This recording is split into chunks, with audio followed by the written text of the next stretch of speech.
हमारे YouTube channel MSC का बात पर आप सभी जानते हैं कि इससे पहले हम आपके लिए इंडियन हिस्ट्री की क्लास ला चुके हैं। हमने अपनी पहली क्लास के अंतर्गत आप सभी को बताया था कि इंडियन हिस्ट्री कहाँ से स्टार्ट हुई, किस तरीके से हमारे इंडिया के राजाओं ने यानी भारत के राजाओं ने अपना एक संगठन बनाया और उन्होंने सोचा कि अब हम अरबों को यहाँ से मार के भगाएंगे। अरबों के मध्य संघर्ष के लिए किन किन राजाओं ने वहाँ पे क्या किया, भारतीय संगठन बनाया था। उसमें कौन कौन से राजा थे? पुलकेशिन यानी विक्रमादित्य द्वितीय थे, नागवट प्रथम थे और दांती दुर्ग राष्ट्रकूट थे और बप्पा रावल थे। तो पहली वीडियो के अंतर्गत हम यहाँ पे अपनी क्लास को ख़त्म किया था, वहीं से हम आगे की क्लास को ख़त्म करेंगे। हमें आशा है हमारी कल की क्लास आपको पसंद आई होगी।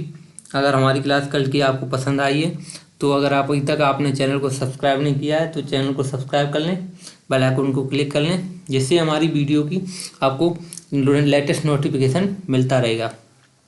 तो आइए अपनी क्लासों को वहीं से हम शुरू करते हैं। तो अरब यानी अरबों पे जो अरबों के मध्य संघर्ष हुआ तो राजाओं ने संगठन बना लिया।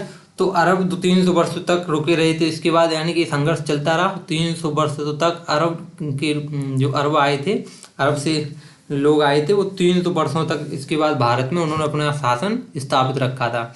इसके बाद भारत में कौन लोग आए? तुर्क, यानी तुर्की से आए लोग। तुर्की से कौन आया? गजनी वंश आया था, यानी यामनी वंश का संस्थापक था ये कौन? अल्पतगीन। सुबक्तगीन इसका दामाद था अल्पतगीन का।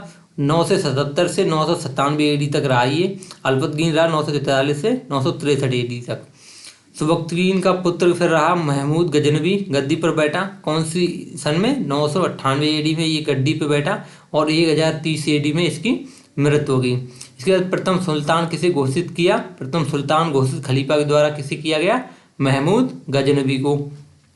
2 उपाधि इसे दी गई, कौन कौन सी? यामीन उद्दौला यानी साम्राज्य का दाहिना हाथ इसे कहा गया, और यामीन उल बिल्ला यानी मुसलमानों का ऐसे संरक्षक कहा गया। किसे कहा गया? महमूद गजनवी। इसे कौन सी 2 उपाधि दी गई? यामीन उद्दौला और यामीन उल बिल्ला। यामीन उद्दौला का मतलब साम्राज्य का दाहिना हाथ, तो यामीन उल बिल्ला का मतलब मुसलमानों का संरक्षक। उद्देश्य क्या था इनका? लूट और इस्लाम का भारत में प्रचार करना।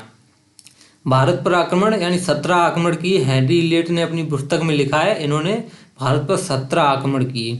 महमूद गजनवी के आक्रमण देखेंगे तो पहला सफल आक्रमण कब हुआ? 1001 AD में बहिंद का युद्ध हुआ। इसके अंतर्गत हिंदू शाही जयपाल के खिलाफ, यानी हिंदू राजा शाही जयपाल राजा थे, उनके साथ 1001 AD में महमूद गजनवी का पहला युद्ध हुआ, जो उसका सफल आक्रमण था। 1005 AD में मुल्तान पर इसने आक्रमण किया। शिया मुसलमान यानी दाऊद नौसा शाह सुखपाल के साथ इसका युद्ध हुआ। जयपाल का जो नाती था, इसका दूसरा 1005 AD में इसका आक्रमण था। इसके बाद 1008 AD में इसने नगरकोट पे इसने हमला किया। ब्रजेश्वरी टेम्पल हिमाचल प्रदेश को इसने काफ़ी नुकसान पहुंचाया। 1014 AD में थानेश्वर हरियाणा पर इसने कब्जा कर लिया। 1018 AD में मथुरा वृंदावन कन्नौज के राज्यपाल से इसको हराया, यानी कि यहाँ पर मथुरा वृंदावन यहाँ पर इसने काफ़ी हमले किए। 1021 से 1022 AD तक कालिंजर के किले पर हमला किया। राजा विद्याधर से इसका युद्ध हुआ। 1024 में गोगाजी महाराज जो अजमेर के चौहान थे, गोविंदराज द्वितीय और राजा वीर, इनसे युद्ध हुआ। 1025 में 16वां इसका आक्रमण हुआ सोमनाथ मंदिर गुजरात में। आप जानते हैं सोमनाथ मंदिर गुजरात में इसमें बहुत काफ़ी सोना था, तो वो सोना सभी यहाँ से 1025 ईस्वी में जब इसका 16वां आक्रमण हुआ तो ये सब सोना लूट के ले गया। राजा भीमदेव चालक और मोढेरा के राजदूत थार के मरुस्थल से ये आया था। इन लोगों ने इसे रास्ता बताया था। मोढेरा का राजदूत थार के मरुस्थल से आया था, ये इसके साथ थे 16वें आक्रमण में। 6 से 8 जून 1025 राजा ब्रह्मदेव के नेतृत्व में खबर मिली कि कश्मीर के राजा संग्राम राज लाहौर से, मालवा के भोजराज परमार वंश से, अजमेर के अजय राज चौहान वंश से और विद्याधर चंदेल यानी खुजराव वंश से मिलकर के क्या करेंगे? ये जाटों के विरुद्ध अंतिम इनका क्या होगा? अंतिम युद्ध यानी अभियान होगा। तो 1027 AD में इन्होंने क्या किया? जाटों के विरुद्ध अंतिम अपना अभियान चलाया। 1030 ईस्वी में इसकी मृत्यु हो गई। गजनवी के समकालीन लेखक कौन कौन थे? दरबारी इतिहासकार देखेंगे तो उत्वी थे। उत्वी ने कौन सी बुक लिखी? किताबुल यामिनी। उत्तवीन कौन से बुक की? किताबुल यामिनी। फिरदौसी ने क्या लिखा? पूर्व को होमर किसने लिखा? फिरदौसी ने। शाहनामा है जो फिरदौसी की पुस्तक, उसमें क्या 50,000 छंद हैं, जो ईरान का महाकाव्य है। अलबरूनी ने इसका जो समकालीन लेखक था उसने क्या क्या लिखा? किताबुल हिंद लिखी, जो अरबी भाषा में लिखी गई है। तहकीक हिंद लिखी। पुराणों का अध्ययन करने वाला पहला मुस्लिम उज्बेकिस्तान से जो आया था, ये इसने पुराणों का पहला मतलब मुस्लिम था जिसने पुराणों का अध्ययन किया। इंग्लिश ट्रांसलेट एडवर्ड साची ने किया, किसका? पुराणों का। हिंदी में रजनीकांत शर्मा ने किया है। अब देखेंगे इसकी बात कौन आया? मोहम्मद गौरी, जिसका वास्तविक नाम क्या था? शहाबुद्दीन। जन्म इसका कितने में हुआ था?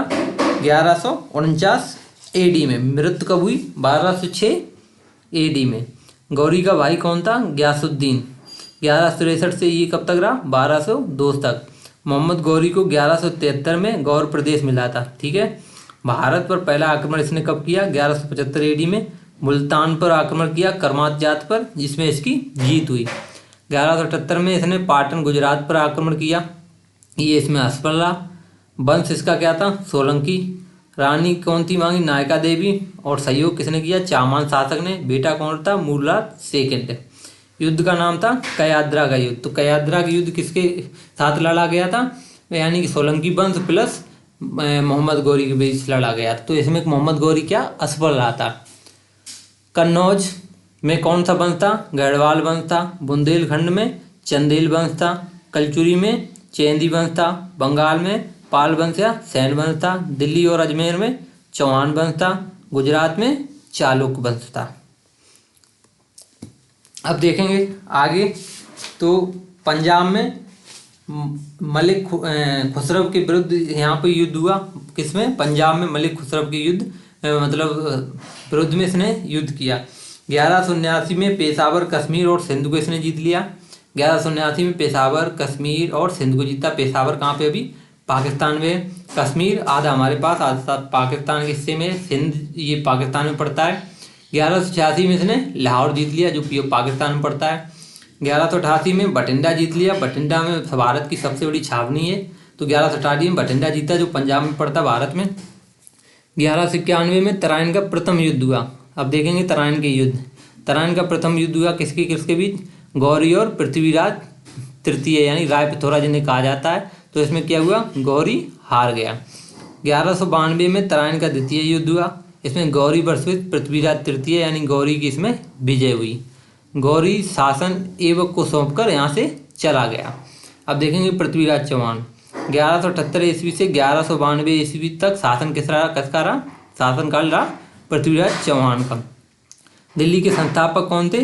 अनंगपाल तोमर। पुराना नाम इनका दिल्ली का क्या था? डिल्कापुरी। पुराना नाम दिल्ली का क्या था? डिल्कापुरी। पिता कौन थे? सोमेश्वर सिंह चौहान। जयचंद की पुत्री का नाम क्या था? संयोगता। राज्य क्षेत्र क्या है इसका दिल्ली का? अजमेर और दिल्ली। इनके मतलब शासन का पृथ्वीराज चौहान का इनका राज्य क्षेत्र क्या है? अजमेर और दिल्ली।